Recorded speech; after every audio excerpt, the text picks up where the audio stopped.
మెదడు నరముల సంబంధిత వ్యాధులతో బాధపడుతున్నారా? కర్నూలు, హైదరాబాద్, చెన్నై, బెంగళూరు వంటి నగరాలకు వెళ్లకుండా ఇప్పుడు మన పొద్దుటూరులోనే ఈ సమస్యల పరిష్కారానికి అందరి కోసం స్థాపించబడింది వెంకటారాధ్య న్యూరో కేర్. మా అడ్రస్ డోర్ నంబర్ 9/397 ఈశ్వర గ్యాస్ ఏజెన్సీ పక్కన, హోమాస్పేట, పొద్దుటూరు, కడప జిల్లా. మా ఫోన్ నంబర్ 8519901459.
జై అమరావతి, జై జై అమరావతి, జై అమరావతి.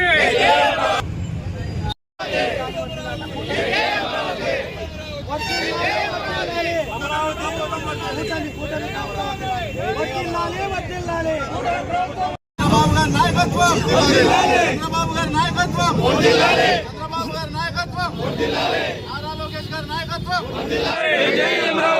చంద్రబాబు గారి నాయకత్వం. ఆల్రెడీ పెట్టాం.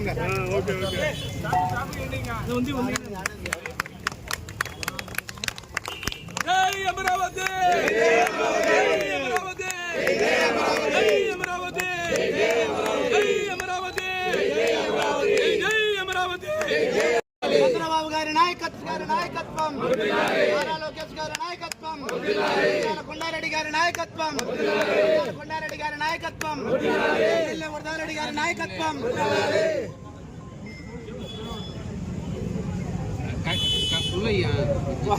ఇడ్లీ సార్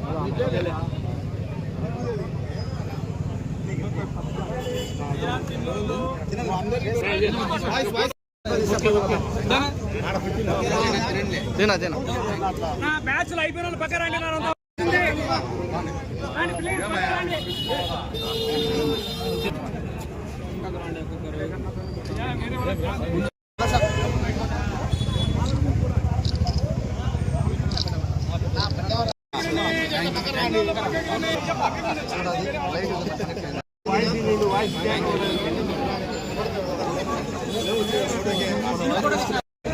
ఓకేనా?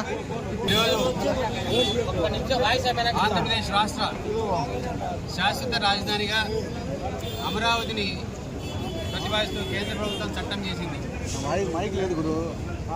మనం ఆంధ్రప్రదేశ్ రాష్ట్రం ఏర్పడి విడినాటి నుంచి 2014 నుంచి ఇప్పటిదాకా రాజధాని లేక, రాజధాని ఏది మీకంటే చెప్పుకోలేని పరిస్థితిలో ఆంధ్రప్రదేశ్ రాష్ట్రం గడిపింది. అందులో 2014లో చంద్రబాబు గారు అధికారంలోకి వచ్చిన తర్వాత అమరావతిని రాజధానిగా ఏర్పాటు చేసిన తర్వాత 2019 ఎలక్షన్ సందర్భంలో జగన్మోహన్ రెడ్డి అమరావతి రాజధానిగా ఉంటుందని ప్రజలంతా మభ్యపెట్టి ఓట్లు సంపాదించిన తర్వాత అమరావతి రాజధాని కాదు, రాజధాని 3 రాజధానులు ఉంటాయి, 30 రాజధానులైనా ఉండొచ్చు. ఇంకా అసలు అమరావతికి రాజధాని అనేది అసలు రాజ్యాంగంలో లేదు, ఉండాల్సిన అవసరం లేదు. రాజధాని అనేది ఊహాజనితమైనది. ఊహాజనితమైన రాజధాని ఎక్కడ అని చెప్పుకుంటే రాజధాని పేరు ఎందుకు ఉండాలా? మీకు రాజధాని ఏదైనా జగన్మోహన్ రెడ్డి ఇప్పుడు అడిగితే ఎప్పుడైనా చెప్పినాడు రాజధాని ఏదైంది? మా రాజధాని ఊహాజనితమైంది, మా రాజధాని గాలిలో ఉంటుంది, లేకపోతే మా రాజధాని నీళ్ళలో ఉంటుందని. అలాగాన్ని 3 రాజధానులు ఉంటాయి, విశాఖపట్నంలో ఉంటుంది, విజయవాడలో ఉంటుంది, కర్నూలులో ఉంటుంది అని చెప్పినాడు. మరి దానికి అట్లా ఊహాజనితంగా ఉండేదాన్ని 3 రాజధానులు ఎందుకు ఉండాలా, 30 రాజధానులు ఎందుకు ఉండాలా? కాబట్టి ఈ దేశంలో ఏ రాష్ట్రానికి అంటే మన రాష్ట్రంతో పోలిస్తే 4 ఇంతలు 5 ఇంతలు ఉండే ఉత్తరప్రదేశ్ కూడా ఒకటే రాజధాని ఉంది.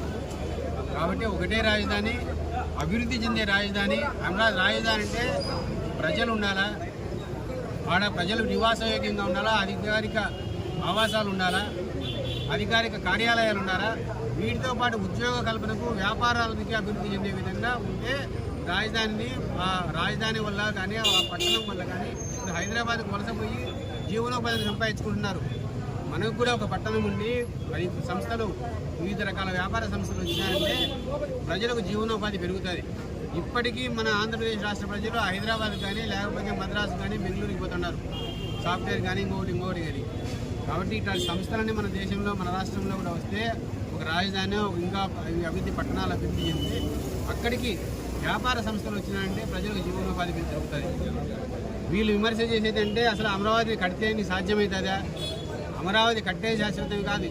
ఈ దేశ చరిత్రలో ప్రపంచంలో కూడా ఎక్కడనే కానీ కేవలం కూలింగ్లో డబ్బు పే చేయకుండా అమరావతిని ఊరికేనే ప్రభుత్వానికి అప్పగించినది ఏకైక రాజధాని చోట ఆంధ్రప్రదేశ్ మాత్రమే. అది చంద్రబాబు నాయకత్వంలో మాత్రమే సాధ్యమైంది. ఇది చేసి చూపించిన నరేంద్ర మోడీ చేయలే, లేకపోతే ఇంకొకటి అమెరికన్ కంపెనీ వాళ్ళు కూడా చేయలే. ప్రపంచంలో ఎక్కడా జరగలే. కేవలం చంద్రబాబు నాయకత్వాన్ని నమ్మి ప్రజలు ఉచితంగా ప్రభుత్వానికి భూములు ఇచ్చినారు. భూములు ఇచ్చి అభివృద్ధి చేసి వాళ్ళకి మళ్ళీ ప్లాట్లు ఇస్తామని చెప్పి 34,000 ఎకరాలు 33,000 ఎకరాలు దాదాపు ప్రజల నుంచి వచ్చింది. ప్రభుత్వ భూమి 15,000 ఎకరాలు చేసి 50,000 ఎకరాలు అప్పటికే చేసినారు. మళ్ళీ చంద్రబాబు ఇప్పుడు అభివృద్ధి అధికారంలోకి వస్తే చంద్రబాబు నాయకత్వాన్ని నమ్మి మళ్ళీ ఇప్పుడు 17,000 ఎకరాలు మళ్ళీ రెండోసారి కూడా ఇచ్చడానికి సిద్ధంగా ఉన్నారు. మీరు ప్రజలకు డబ్బు ఇలే, ఇంకా అభివృద్ధి చేయలే, ప్లాట్లు చేయలే, ప్రజల గురించి వీళ్ళు మాట్లాడుతున్నారు. పార్లమెంట్లో బాయ్కాట్ చేసి ప్రజల నుంచి మీరు బాయ్కాట్ చేసి దానికోసం మీరు చేయలే, కేవలం మీ ఐడెంటిటీ కోసం మాత్రమే చేసినారు. ఎందుకంటే ప్రజలు ఎవరు అడగలే, మాకు డబ్బులు రాలేదని కానీ మా ఇంకోటి కానీ ప్రజలు డబ్బులు అడిగేటట్టుంటే చంద్రబాబు నాయుడు మీద అపనమ్మకం ఉండేటట్టుంది. ఇంకో 17,000 ఎకరాలు ఇచ్చేదానికి అవకాశమే లేదు. మళ్ళీ రెండోసారి కూడా 16,000 ఎకరాల భూమి 17,000 ఎకరాల భూమి ఇచ్చినారంటే చంద్రబాబు నాయుడు గారి నాయకత్వాన్ని పూర్తిగా నమ్మి ఆంధ్రప్రదేశ్ రాష్ట్ర ప్రజలు, అమరావతి ప్రజలు నమ్మి ఆయనకి ఇచ్చినారు. కాబట్టి మేమందరం ఈ సందర్భంగా కేంద్ర ప్రభుత్వానికి, మా నాయకుడు చంద్రబాబు నాయుడు గారికి, లోకేష్ గారికి ఈ సందర్భంగా ఈ బిల్లును పాస్ చేయించి ఆంధ్రప్రదేశ్ రాష్ట్రానికి ఒక శాశ్వత రాజధాని అమరావతిని ఇచ్చిన దానికి ధన్యవాదాలు తెలియజేసుకుంటున్నాను. జగన్మోహన్ రెడ్డి మూవీ గన్ అనే మాట్లాడాడు. మూవీ గన్ అని పేరు పెట్టాలని వ్యాఖ్యలు చేసినాడు. మూవీ గన్ అని ఆయన పెట్టినాడు. దానిపైన మీ మంచి కామెంట్స్.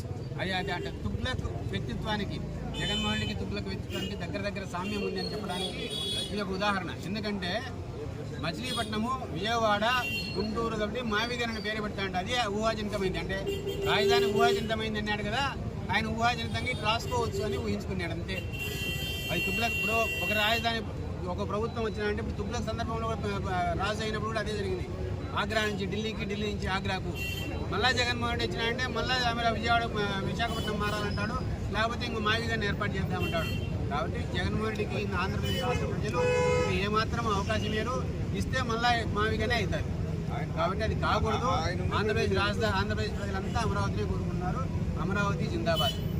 ప్రజలందరినీ కూడా తెలుగుదేశం పార్టీ నాయకత్వము కోరేది ఏంటంటే ఈ అమరావతి రాజధానిని ఈ సందర్భంగా ఏర్పాటైన సందర్భంగా మన వంతుగా దీన్ని స్వాగతిస్తూ ప్రజలందరూ కూడా వాళ్ళ ఇంటి ముందర దీపాలు వెలిగించి దీని స్వాగతాన్ని, మద్దతును తెలియజేయవలసిందిగా విజ్ఞప్తి చేస్తున్నాం. తెలుగుదేశం పార్టీ నాయకత్వం ఆ విధంగా పిలుపునిచ్చింది.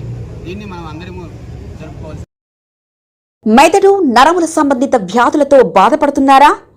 కర్నూలు, హైదరాబాద్, చెన్నై, బెంగళూరు వంటి నగరాలకు వెళ్లకుండా ఇప్పుడు మన పొద్దుటూరులోనే ఈ సమస్యల పరిష్కారానికి అందరి కోసం స్థాపించబడింది వెంకటారాధ్య న్యూరో కేర్, మెదడు నరముల hospital. Doctor R Jayachandra Reddy, MD, paediatric, DM, neurology ఆధ్వర్యంలో అందరికీ వైద్య సేవలు అందిస్తుంది వెంకటారాధ్య న్యూరో కేర్ హాస్పిటల్. మా వద్ద లభించే వైద్య సేవలు పక్షవాతం, మూర్ఛ, ఫిట్స్, తలనొప్పి, మెడనొప్పి, మూతి వంకర, వణుకు, కంపవాతము, మతిమరుపు, నరాల బలహీనత, తిమ్మిర్లు, మంటలు, నడుము నొప్పి, కళ్ళు తిరగడం, కండరంల జబ్బులు, తూలినట్లు నడవడం వంటి వాటికి వైద్య సేవలు అందించబడును. మూర్ఛ వ్యాధి పరీక్ష, వీడియో మూర్ఛ వ్యాధి పరీక్ష, నరాలకు సంబంధించిన కంప్యూటర్, కరెంటు పరీక్ష, కంటి నరములకు సంబంధించిన కంప్యూటర్ పరీక్ష, ఫిజియోథెరపీ వైద్య సదుపాయం, చెవి నరములకు సంబంధించిన కంప్యూటర్ పరీక్షలు ప్రత్యేకంగా చేయబడును. పక్షవాతం వచ్చిన 4 గంటల 30 నిమిషాలలో రక్తం గడ్డం తరుగుటకు ప్రత్యేక సూది మందు థర్బోలైసిన్ నిత్యం అందుబాటులో ఉండుట మా హాస్పిటల్ ప్రత్యేకత. చిన్నపిల్లల ఎదుగుదల లోపం, జన్యు సంబంధిత వ్యాధులు, మూర్ఛ వ్యాధులకు ప్రత్యేకంగా చూడబడును. మా అడ్రస్ డోర్ నంబర్ 9/397 ఈశ్వర గ్యాస్ ఏజెన్సీ పక్కన, హోమాస్పేట, పొద్దుటూరు, కడప జిల్లా. మా ఫోన్ నంబర్ 8519901459.